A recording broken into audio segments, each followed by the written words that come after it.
Bonjour Jean-Marie Dru. Bonjour. Alors, Ça, vous publiez Les Canards majuscules aux éditions Télémac.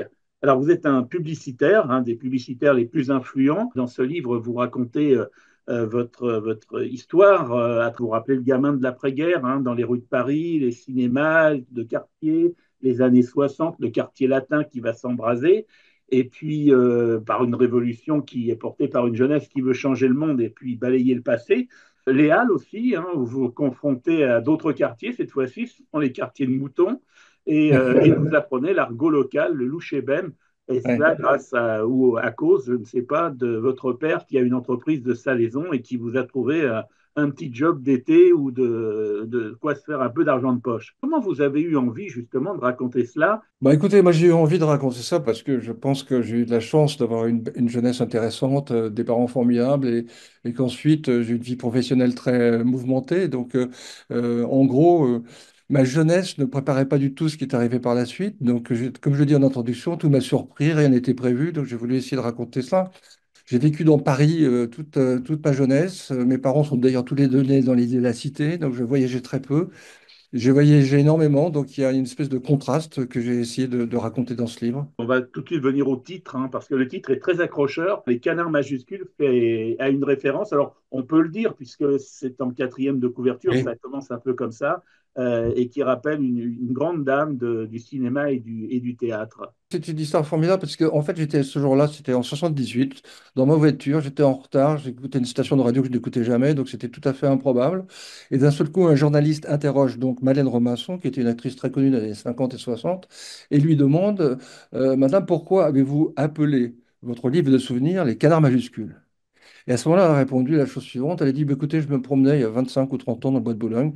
J'ai vu un petit garçon très mignon qui dit à sa maman, en regardant les signes voguer sur le lac, au moment où regarde les canards majuscules. Et il se trouve que j'étais très surpris d'entendre ça à la radio parce que ce petit garçon, c'était moi.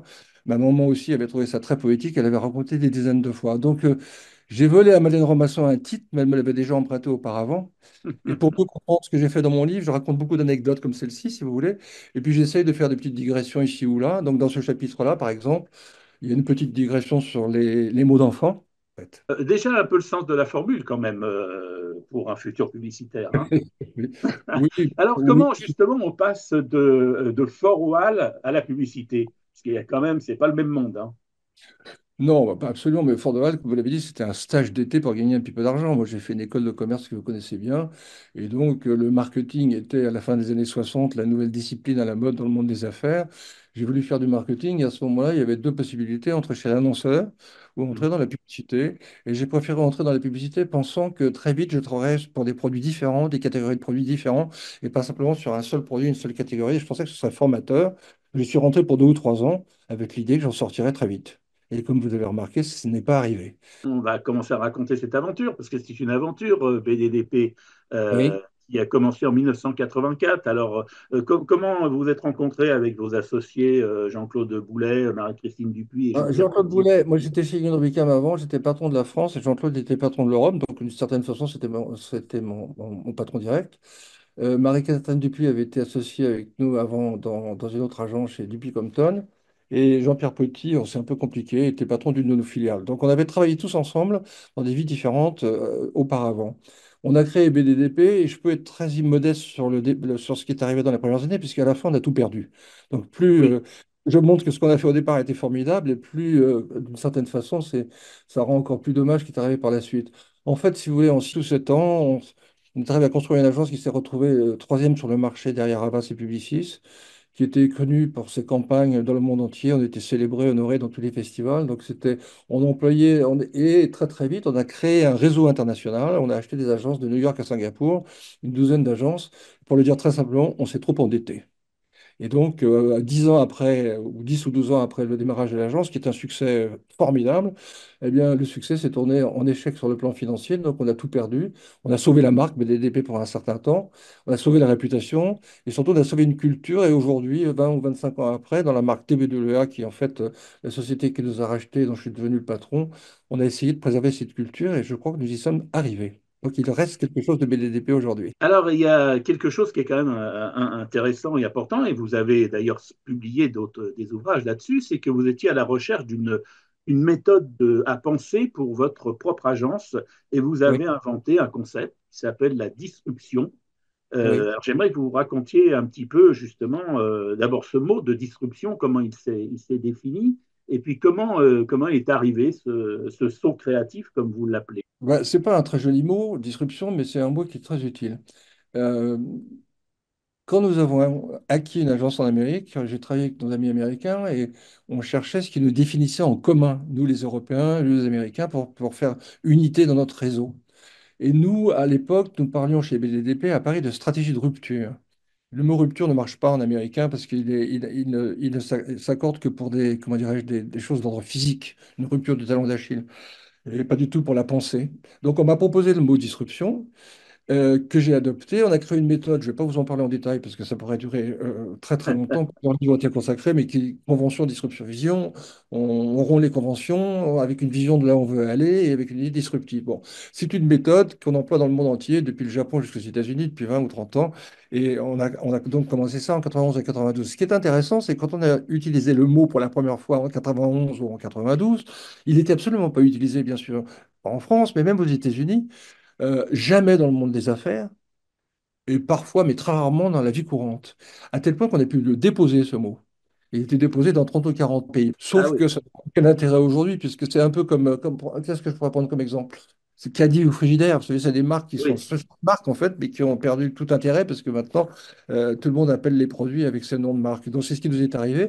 Mais ce qui est vrai, c'est une histoire étonnante, c'est qu'on a utilisé un mot que personne n'utilisait, et que le monde entier utilise maintenant. Et c'est particulièrement galvaudé, donc notre marque n'a plus grand intérêt, mais notre méthode reste. Alors, il y a une place aussi intéressante à la musique dans ce livre, d'où un désaccord avec Finkielkraut, mais bon, vous n'êtes pas le premier. Et vous passez du rock au classique, en passant par le jazz, vous parlez d'Amy Winehouse, les deux grands corps malades, d'Eminem, sans renier les Beatles ou Dylan. Alors, il est où votre univers musical? Oh, ben, il est dans les années 60. Moi, j'ai eu la chance d'avoir des parents qui m'ont amené à l'Olympia, que je suis allé la première fois à l'Olympia en 1957, rendez-vous quand j'avais 10 ans. Et donc, je suis retourné à l'Olympia tout le temps, pendant des années et des années. J'adorais toutes les sortes de musique, mais j'ai eu la chance de connaître les années 60 avec cette éclosion de tous ces groupes de rock et de pop, en Angleterre surtout et aux États-Unis, et avec un sentiment de progression permanente. C'est-à-dire, je vais vous raconter une anecdote rapide. Une fois, j'étais à un feu rouge en voiture en Normandie et j'ai entendu un morceau que j'ai pris en marche et j'ai pensé que ça ne pouvait pas être les Beatles, bien que ça ressemblait beaucoup aux Beatles, parce qu'il y avait de la trompette. C'est-à-dire qu'au début, les Beatles, c'était trois Ouais. guitares, donc de la trompette, c'était pas possible pour moi. Donc ça, évidemment, c'est difficile à ressentir aujourd'hui, parce qu'évidemment, après, leurs orchestrations se sont extrêmement sophistiquées. Donc on avait un sentiment de progression. Les Beatles qui influençaient les Rolling Stones, qui influençaient Pink Floyd, qui influençaient les Beach Boys, etc.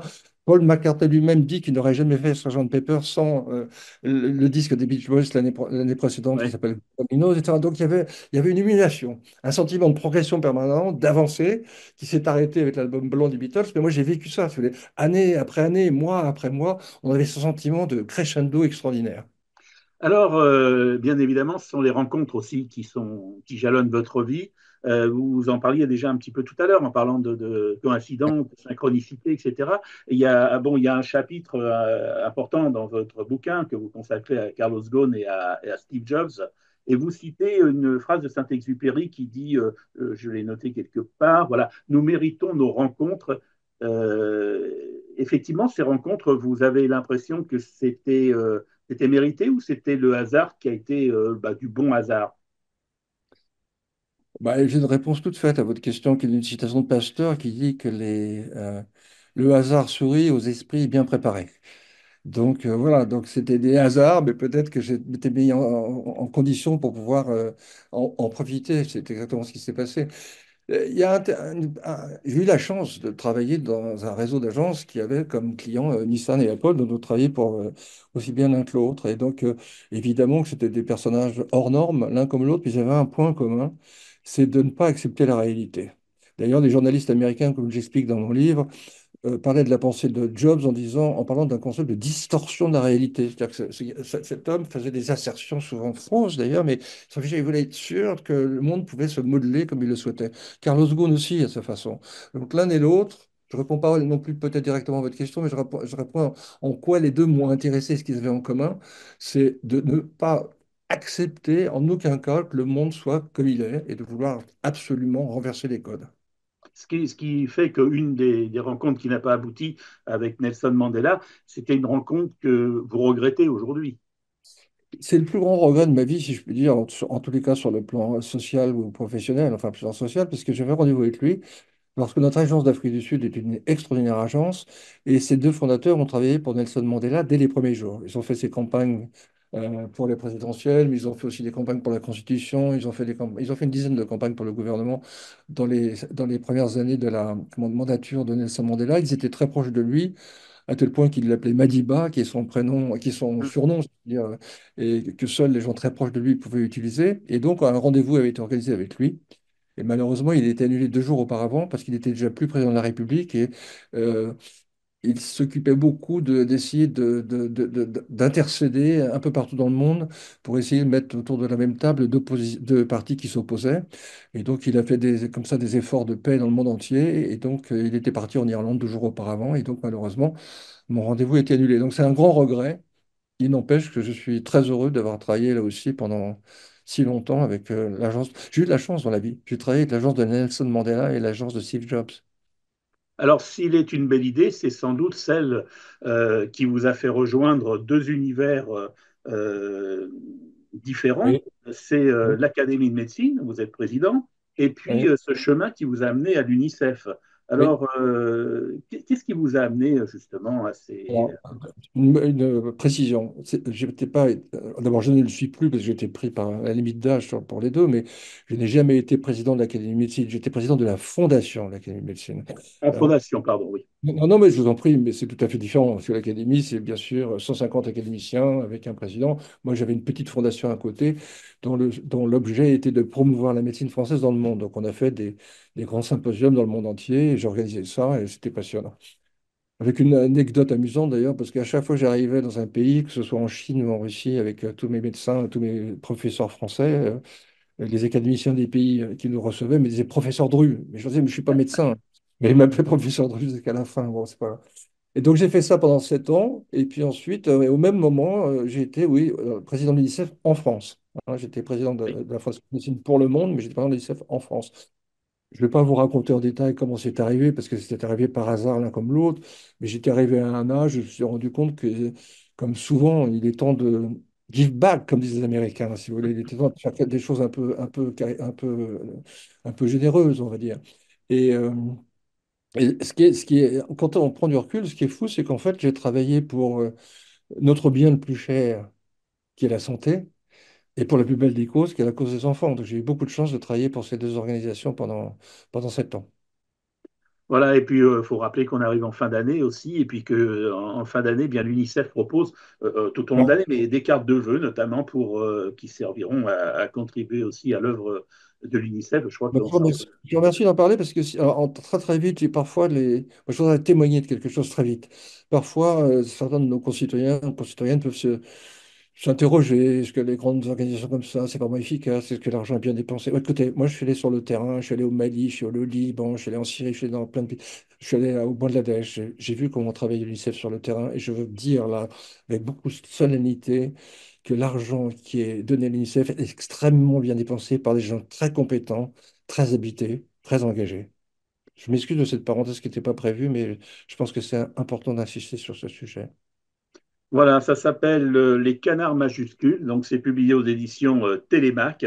Alors, je ne sais pas s'il y a encore des signes sur les lacs du Bois de Boulogne, mais vous ne les regarderez pas du même œil à pas avoir lu ce livre. C'est une tranche de vie aussi et toute une époque qui se déroule sous nos yeux, et sous les yeux du lecteur à travers ça. Et puis, un livre de passion, la passion d'un homme pour les autres, On finalement, s'en est pas. puisque c'est ça a été le but un peu de votre vie. Le hasard, mais le hasard fait bien les choses de temps en temps. Ah oui. Bah, le fait de vous avoir rencontré, par exemple. Voilà. Merci beaucoup. Merci.